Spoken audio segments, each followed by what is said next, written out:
बांझी स्त्री अपनी किस्मत को हर समय कोसती रहती थी।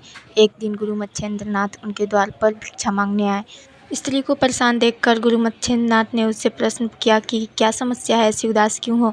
उस स्त्री ने कहा कि मेरी कोई संतान नहीं है। स्त्री को परेशान देखकर गुरु मच्छिंद्रनाथ ने एक चुटकी भभूत को मंत्र पढ़कर उसे दे दी और पुत्र प्राप्ति का आशीर्वाद दिया। वे भभूत देकर चले गए। 12 साल बाद पुनः गुरु मच्छिंद्रनाथ उसी गांव में आए और उस स्त्री से बोला कि अब तो तुम्हारा पुत्र 12 वर्ष का हो गया होगा।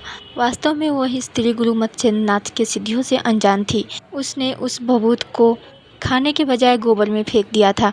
माफ़ी मांगते हुए उस स्त्री ने बताया कि मैंने तो भभूत को गोबर में फेंक दिया था। गुरु मच्छिंद्रनाथ ने उस स्त्री से कहा कि चलो वो स्थान दिखाओ। वहां जाकर देखा तो एक गाय गोबर से भरे एक गड्ढे में अपना दूध गिरा रही है। अगली कड़ी का इंतजार करें। पूरा सुनने के लिए सब्सक्राइब करें। एक गाय उस गड्ढे पर खड़ी होकर अपना दूध उस पर सारा गिरा रही है। गुरु मच्छिंद्रनाथ ने उस बालक को आवाज़ लगाई। गुरु के एक ही आवाज़ से उसमें से एक 12 वर्ष का सुंदर बालक निकला और हाथ जोड़कर गुरु मच्छिंद्रनाथ के सामने खड़ा हो गया। यह बालक कोई और नहीं, गुरु गोरखनाथ थे। गाय के गोबर से जन्म लेने के कारण इनका नाम गोरखनाथ पड़ा।